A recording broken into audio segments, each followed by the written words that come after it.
Morning satsang సెంటర్కి చేరుకున్న తర్వాత ఇక్కడి దృశ్యం ఇది. అందరూ ఇప్పుడు బ్రేక్ఫాస్ట్ చేస్తున్నారు.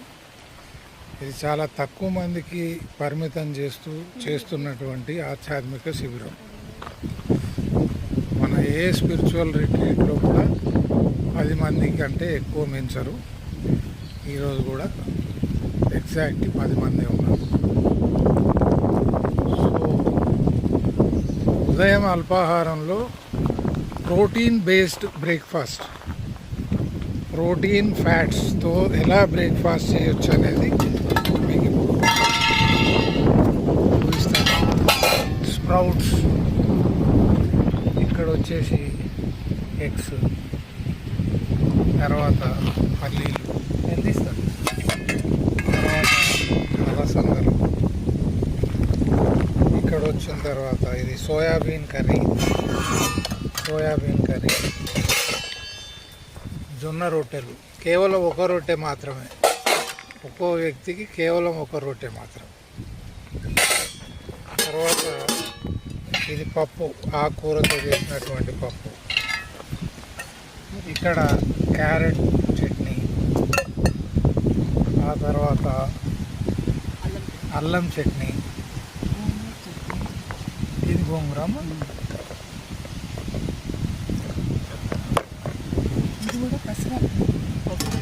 పెసర గారెలు, ఇవి పెసర పూర్ణాలు. అంటే పెసరపప్పుతో చేసిన పూర్ణాలు, పెసరపప్పుతో చేసినటువంటి గారెలు. సో ప్రతిదీ కూడా ప్రోటీనే. ఇది ప్రోటీన్ బేస్డ్గా మనం తీసుకున్నాం. నిజంగా ప్రతిరోజు ప్రతి ఒక్కరు తీసుకోవాల్సిన అల్పాహారం ఇదే. అల్పాహారం అనండి, బ్రేక్ఫాస్ట్ అనండి. మనం సాధారణంగా కార్బోహైడ్రేట్ ఎక్కువ తీసుకుంటాం. ఉప్మా, ఇడ్లీ, దోశ. ఒకవేళ మీరు దోశ తీసుకున్నా పెసర దోశ విత్ కొబ్బరి చట్నీ తీసుకోవాలి. వేరే చట్నీలు వాడకూడదు. సో ఇక్కడికి వచ్చిన వాళ్ళకి అసలు బ్రేక్ఫాస్ట్ ఎలా చేయాలి, అలాగే లంచ్ కూడా, లంచ్ విల్ బి డిఫరెంట్. మళ్ళీ లంచ్లో వేరే ఫుడ్ ఉంటుంది, అది కూడా ప్రోటీన్ బేస్డే ఉంటుంది. సో నిత్యం మీరు ఇలాంటి ఆహారమే తీసుకుంటే మీరు ఒక 3 months తీసుకొని చూడండి. చూసిన తర్వాత మీ ఆరోగ్యం ఎలా ఇంప్రూవ్ అవుతుందో, దాని యొక్క ప్రభావం మీ శరీరం మీద ఏ విధంగా ఉందో మీకే తెలుస్తుంది. మరో విషయం ఏంటంటే ప్రకృతికి దగ్గరగా వెళ్ళండి. కనీసం నెలలో ఒక్కరోజైనా చెట్టు, చేమ, కొండ, పుట్ట వీటిని సమీపించండి, వాటి మధ్య సమయం గడపండి.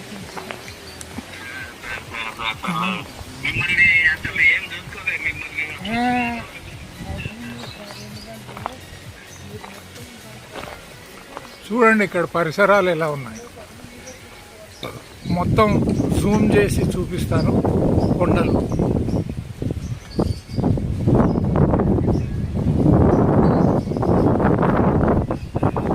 మళ్ళీ అదంతా కొండలే, అటువైపు కూడా కొండలే ఉన్నాయి. మళ్ళీ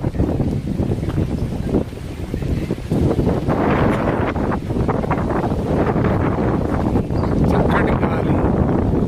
ఈ వానాకాలంలో చాలా అనుకూలమైనటువంటి వాతావరణంలో, ఆహ్లాదకరమైనటువంటి వాతావరణంలో, మనస్సును ఉత్తేజపరిచేటువంటి వాతావరణంలో ప్రకృతికి దగ్గరగా ఉన్నామంటే భగవంతుడికి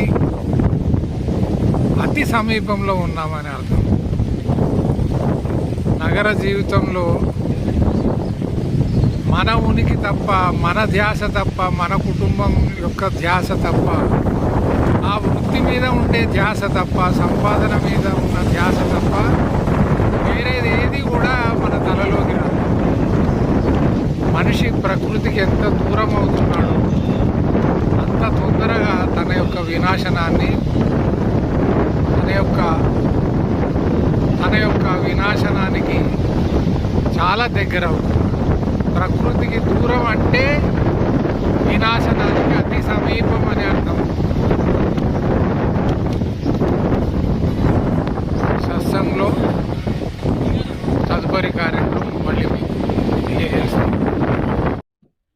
అందరికీ శుభాభివందనాలు.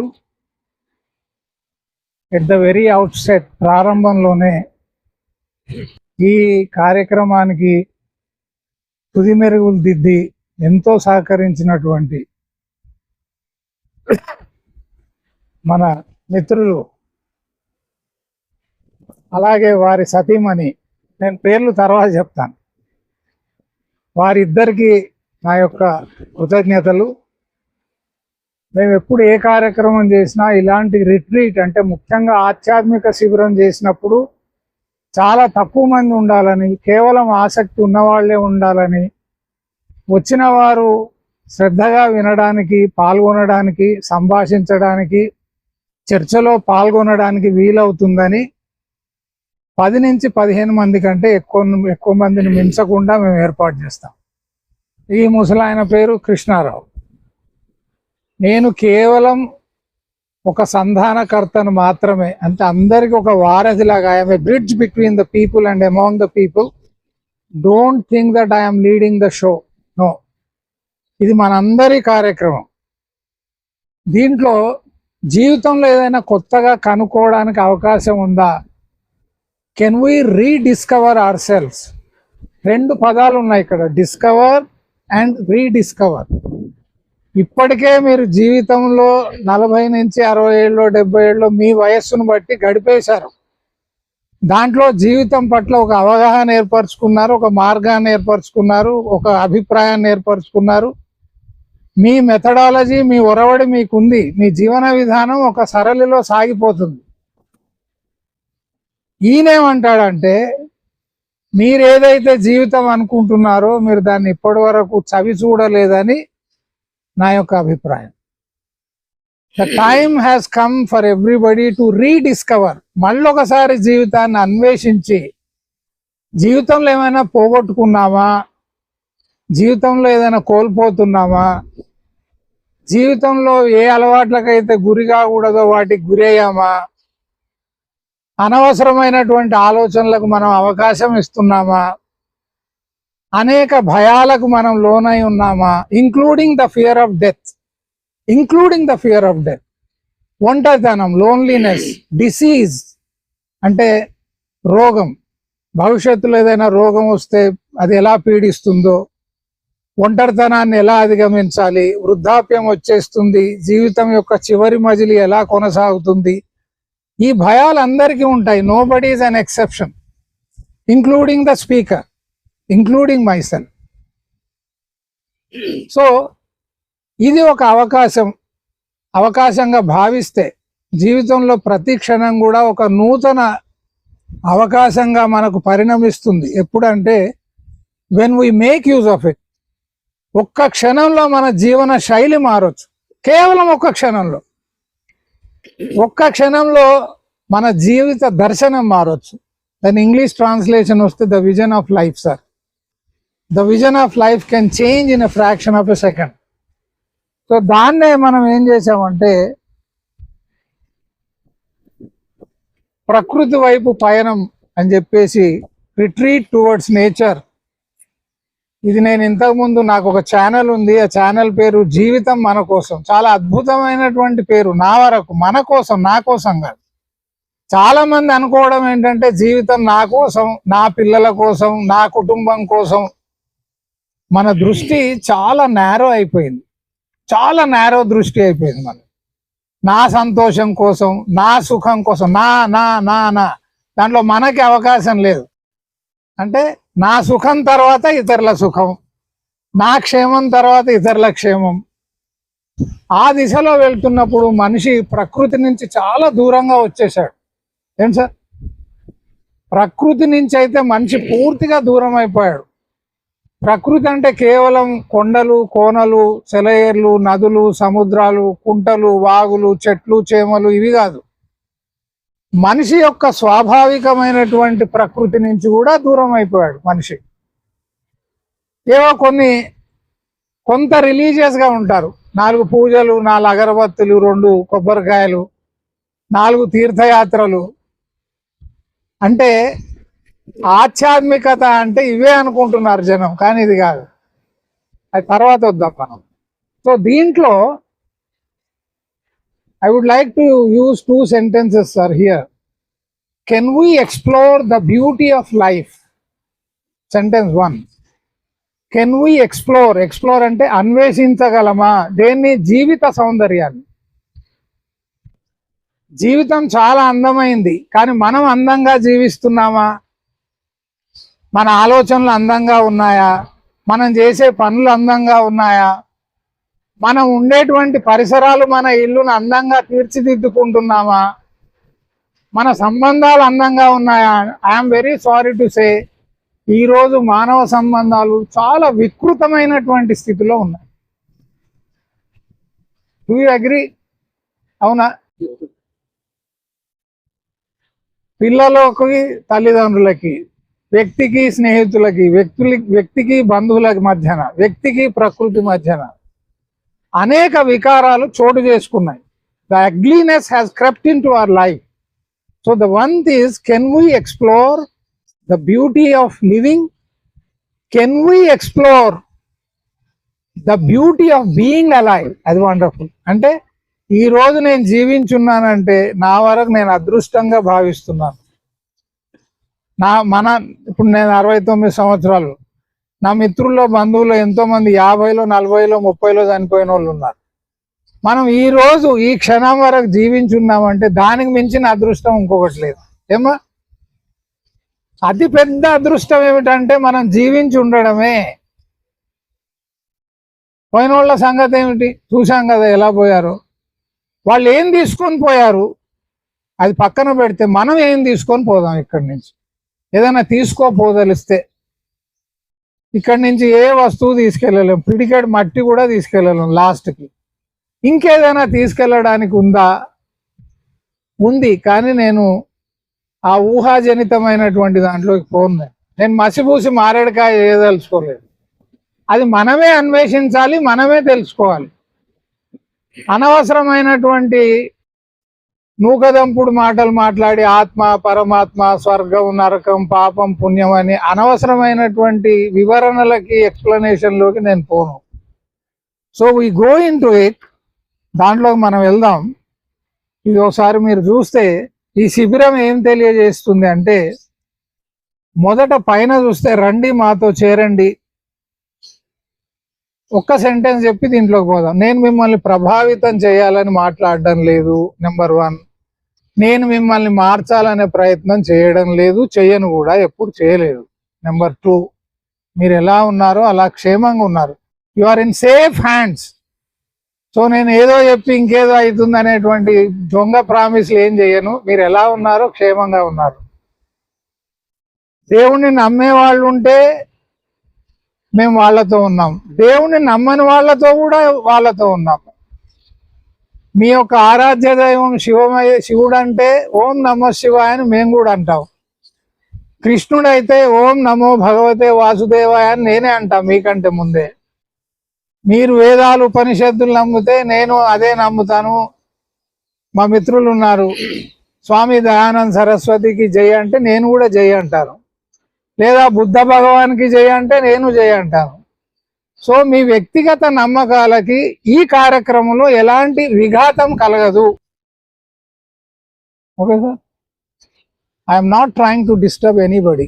Theist, atheist, believer, non believer, ఏ దేవుడైనా, మైసమ్మ మీరంటే నేను మైసమ్మ అంట. Okay? The point is not that. Point is మన అలసిపోయిన శరీరాన్ని, మనస్సును మళ్ళీ సహజ స్థితికి తీసుకువెళ్దాం. ఈ సెంటెన్స్ చెప్తుంది మొదట. యాంత్రికంగా, మెకానికలీ, హడావిడిగా సాగుతున్న జీవన విధానానికి వీడుకోలు పలికి కొత్త ఉత్సాహాన్ని పొందుదాం. జీవితంలో పేరుకుపోయిన మలినాలను తొలగించుకుందాం. We collected lot of impurities in our life. 2 రకాల మలినాలు ఉంటాయి. ఒకటి శరీరంలో ఉండే మలినాలు, toxicity in body, sir, toxic substances in body. రెండోది సైకిక్ మలినాలు, అంటే మానసికమైనటువంటి మలినాలు, వికారాలు. ఒక వ్యక్తిని చూడగానే ఒక అభిప్రాయం ఏర్పరచుకోవడం, ఒక వ్యక్తిని చూడగానే ఒక రకమైన వికారానికి లోను కావడం, ఒక ఆహారాన్ని చూడగానే, ఒక వస్తువును చూడగానే అనేక వికారాలకు లోను కావడం, అదొక మనం ఏ స్థితిలో ఉన్నామో తెలియజేస్తుంది. నేను మిమ్మల్ని చూసినప్పుడు, ఎవరిని చూసినప్పుడు అక్కడ కేవలం ఒక పవిత్రమైనటువంటి భావనే ఉండాలి. ఇంకా ఏ భావన ఉన్నా అది వికారమే. ఏ భావన ఉన్నా వికారమే. పొడుగున్నాడు, ఎర్రగా ఉన్నాడు, నల్లగా ఉన్నాడు, అట్లున్నాడు, బలంగా డబ్బు ఉన్నోడు, డబ్బు లేనోడు, పెద్ద కులమోడు, చిన్న, ఏ రకమైన వికారమైన అది వికారమే. అది మనిషి నుంచి విడదీస్తుంది. ఫస్ట్ మనం అందరం విడిపోయి ఉన్నాం అనేది వాస్తవం. We have divided ourselves and fragmented ourselves. నేను ఇదే నమ్ముతానని భీష్మించు కూర్చున్నా. నమ్మకానికి అపనమ్మకానికి ఏం విలువలేదు. నువ్వు మంచోడని నేను నమ్మాను, దానివల్ల ఒరిగేది ఏమీ లేదు. మోసపోవడానికి అవకాశం ఉంది నమ్మడం వల్ల. ఎందుకంటే నమ్మను అని నువ్వు మోసం చేయలేవు. వెనకటికి ఒక వ్యాపారస్తుని అడిగారట, ఏంట నమ్మిన వాడిని మోసం చేసావు ఏంటంటే, నమ్మను అని ఎలాగూ చేయలేం కదా సార్, దొరికాడు బకరా వాడినే చేయాలి. అండ్ అనదర్ థింగ్, నేను ఒక తెచ్చుకున్నాను, మర్చిపోయాను.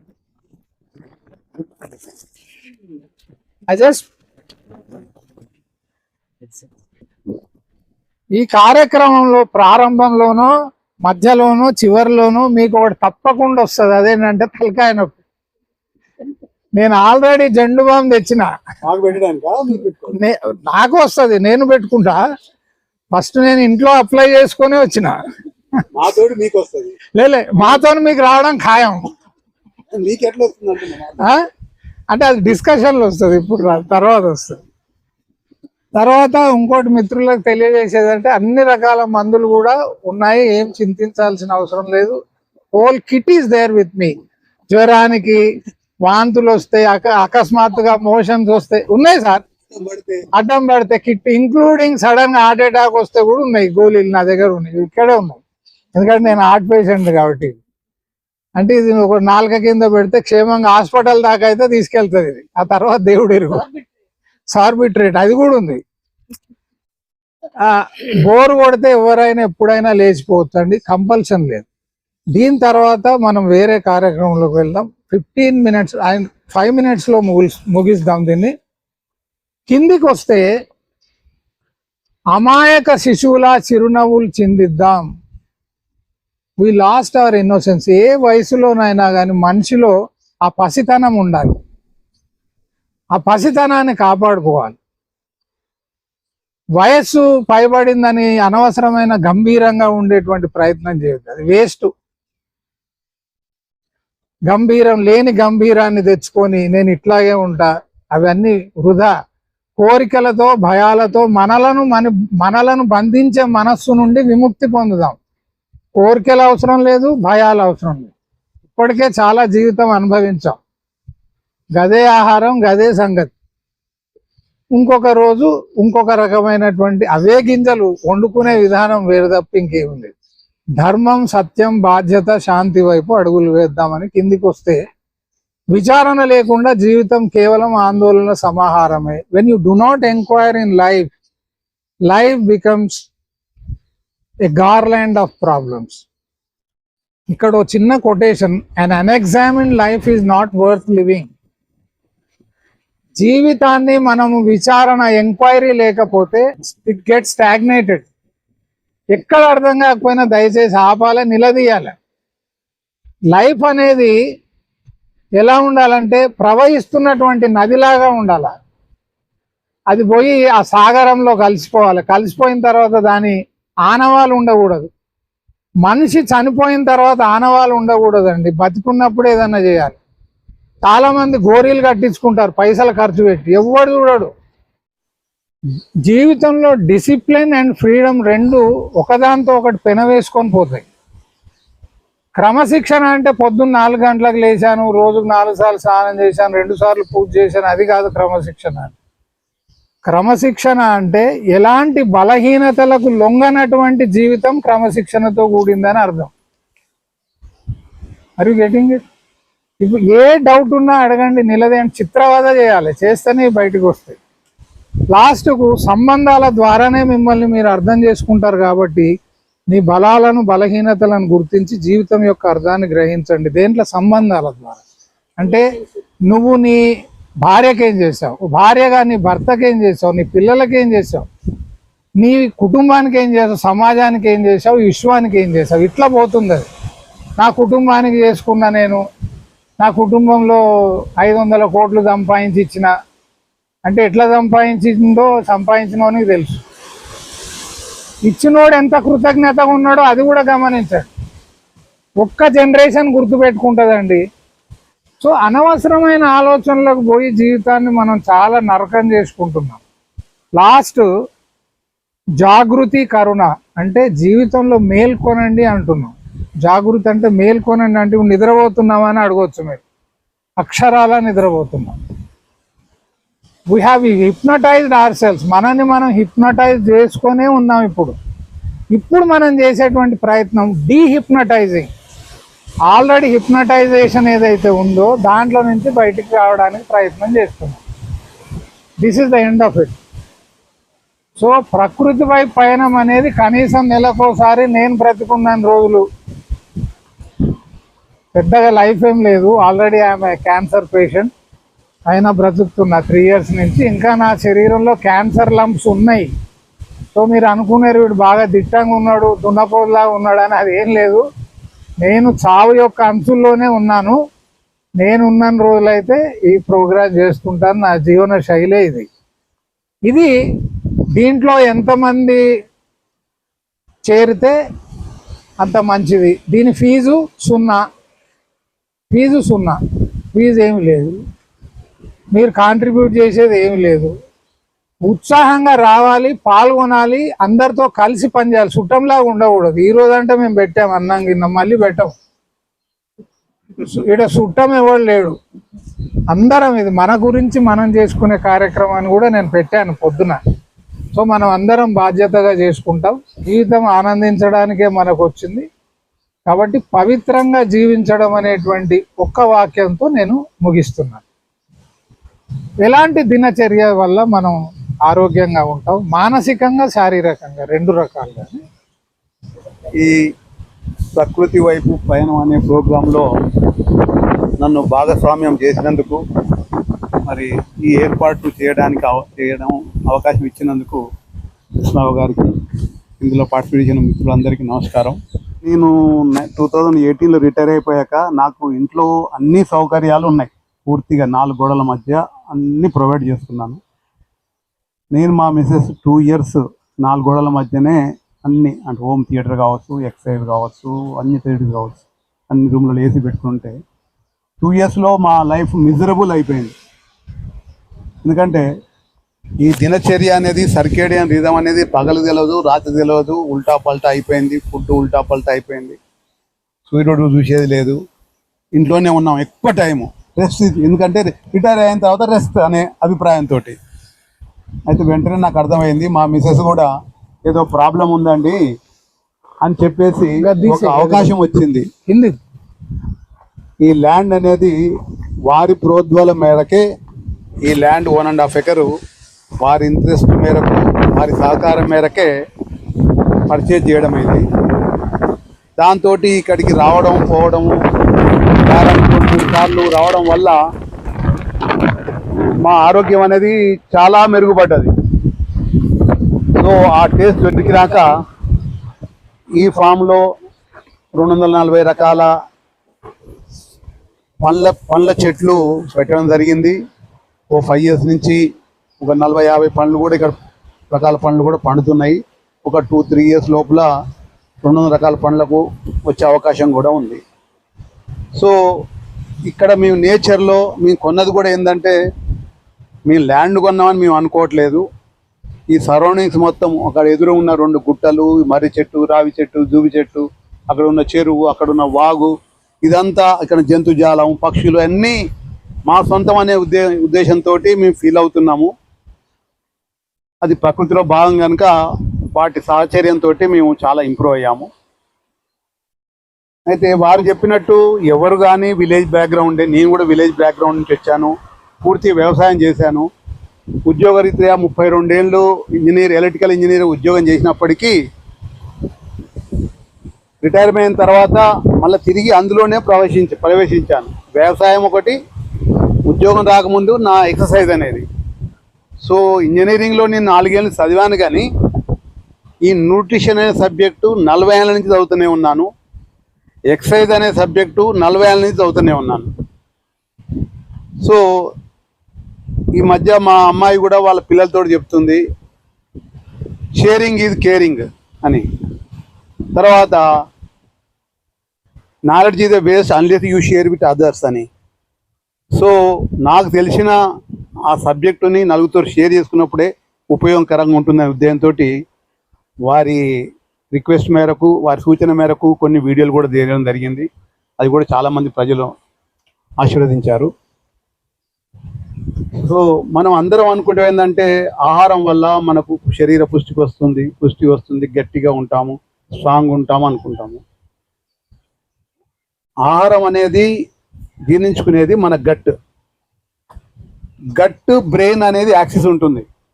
శారీరకంగా కాదు, మానసికంగా కూడా ఈ న్యూట్రిషన్ తోటి చాలా చేంజెస్ వస్తాయి. ఈ న్యూట్రిషన్ బాగాలేకపోతే డైరెక్ట్ గట్ బ్రెయిన్ యాక్సిస్ తోటి స్పైనల్ కార్డ్ ద్వారా ఆ సిగ్నల్స్ గట్లో ఉన్న ఒక 100 ట్రిలియన్ మైక్రోబయామ్స్ అంటే బ్యాక్టీరియా నుంచి ఆ సిగ్నల్స్ స్పైనల్ కార్డ్ ద్వారా మన బ్రెయిన్లోకి వెళ్తుంది. సో అది ఏం చెప్తే అది చెడు చెప్తే చెడే ఆలోచన వస్తుంది, అది మంచి చెప్తే మంచి ఆలోచన వస్తుంది. ఆ గట్టుకు కావాల్సిన బ్యాక్టీరియా కావాల్సిన మంచి ఫుడ్ ఏంటి అంటే, మంచి ఫుడ్ అంటే ఈ ప్లాస్టిక్ ఫుడ్ కాకుండా, అల్ట్రా ప్రాసెస్ ఫుడ్ కాకుండా, ఫైబర్ లాంటి ఫుడ్, న్యూట్రిషియస్ ఫుడ్ అనేది. అందులో 2 రకాలు ఉంటాయి, విలన్స్, హీరోలు ఉంటారు. ఆ ఫుడ్ ఇచ్చినప్పుడు, అల్ట్రా ప్రాసెస్ ఫుడ్ ఇచ్చినప్పుడు విలన్స్ ఎక్కువైపోతారు, వెంటనే ఆగేసుకుంటారు, అంత పాడు చేస్తారు గట్ లైనింగ్ని. అందుగురించి ఫుడ్ తోటి మన శారీరకంగా కాదు మానసికంగా కూడా ఆలోచనలు మారే అవకాశాలు పూర్తిగా ఉన్నాయని సైంటిఫిక్ కూడా ప్రూవ్ అయింది. ఇప్పుడు చాలా ఇంపార్టెంట్ ఆస్పెక్ట్ ఇంకోటి, ఇది యాక్టివిటీ బేస్డ్. ఒక చిన్న యాక్టివిటీ చేద్దాం. మీలో ఎంత ఏకాగ్రత ఉంది, కాన్సన్ట్రేషన్ ఉంది. జీవితంలో చికాకు ఎందుకు వస్తుందంటే అనవసరమైన ఆలోచనలతో వస్తుంది. ఫస్ట్ పాయింట్ బ్రీఫ్గా, ఇంట్లో పనికిరాని వస్తువులు అన్నీ పెట్టుకుంటే ఇల్లు ఇరుకైపోతుంది. అలాగే పనికిరాని ఆలోచనలు అన్ని బుర్రలో పెట్టుకుంటే బుర్ర కూడా ఇరుకైపోతుంది. ఇరుకైపోయి ఏమవుతుంది, ఆలోచించింది ఆలోచించడం, మాట్లాడిందే మాట్లాడడం, ఎదుటోళ్ళు చెప్తే వినకపోవడం, మనం మాట్లాడిందే నిజమని నమ్మడం, ఈ విధంగా జీవితం దుర్భరం అవుతుంది. ఇప్పుడు మైండ్ఫుల్నెస్ అనేది ఒక మెడిటేషన్ ప్రాసెస్, ధ్యాన క్రియ ఒకటి ఉంది మైండ్ఫుల్నెస్ అని.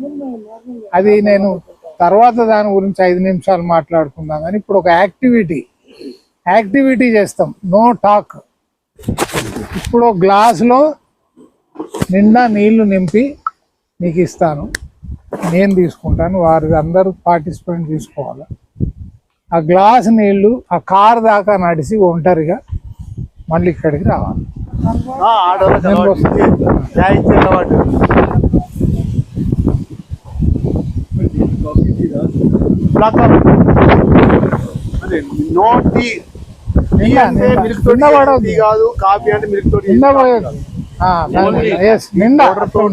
Water, tea powder, water, coffee powder అంతే తప్ప గ్రీన్ టీ అయినా టీనే. కానీ మిల్క్ తోటి చేసింది ఏది కాఫీ టీ అనబడదు.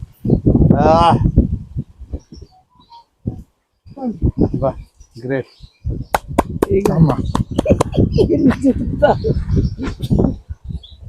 ఇది కాఫీ కాదు కదా, పోతే పోయి ఆటికెళ్ళే చూసుకుంటాను. అసలు రాదు, చిన్న గ్లాస్ తీసుకెళ్ళమన్నా అట్లెందుకు అనుకుంటావు? మీ గ్లాసు మీరు మహేష్.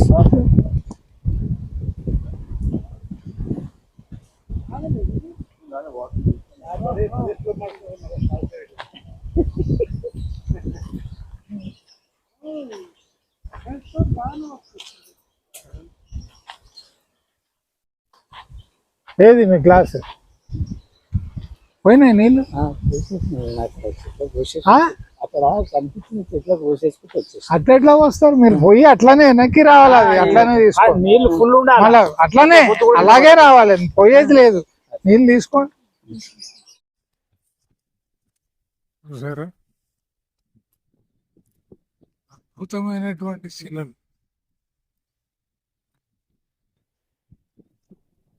ఏనాడివో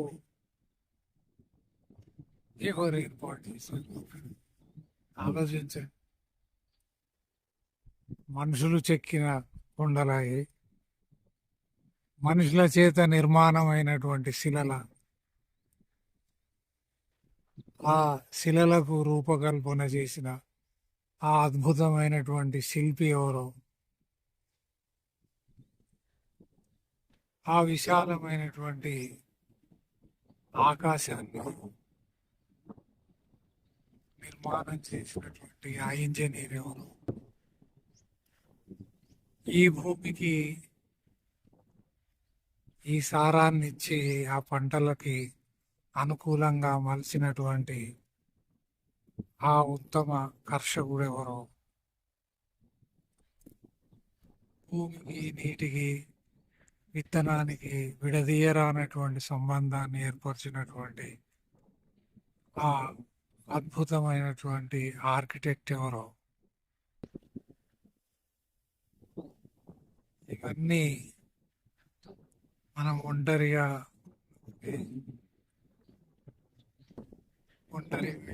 రమణీయమైనటువంటి ప్రదేశాలలో వెళ్ళినప్పుడే మన మేధస్సులో కదిలేటువంటి ఆలోచనలు, సాక్షాత్కారాలు. మళ్ళీ గుంపులో ఉంటే ఇవి సాధ్యం కాదు. గుంపులో ఉంటే ఏదో ఒక గోల, ఏదో సంభాషణ, ఏదో మాట, అక్కడ మనసులో ఏకాగ్రత ఉండదు, అలాగే ధ్యాన స్థితి కూడా ఉండదు. ఎక్కడైతే నువ్వే కొండవైపోతావో, నువ్వే ఆ చెరువు అయిపోతావో, ఆ పొలం అయిపోతావో, ఆ పుట్ట అయిపోతావో, ఆ శిఖరం అయిపోతావో, అక్కడ ఉన్నటువంటి ఆ గాలి అయిపోతావో, అప్పుడే ఆ అనిర్వచనీయమైనటువంటి అనుభూతి. అందుకే సృష్టికర్తను మాటలు వర్ణించలేవు, పదాలు కీర్తించలేవు. ఇలాంటి దృశ్యమైన అది క్షణభంగురమే, ఒక క్షణంలో మాయమైపోతుంది. మరుక్షణం మరొక దృశ్యాన్ని మనం ఆవిష్కరింపజేస్తుంది. అది ఈ ఆధ్యాత్మిక శిబిరం యొక్క ప్రధానమైనటువంటి ఉద్దేశం. ఆ అద్భుతమైనటువంటి ఆ శిల్పి యొక్క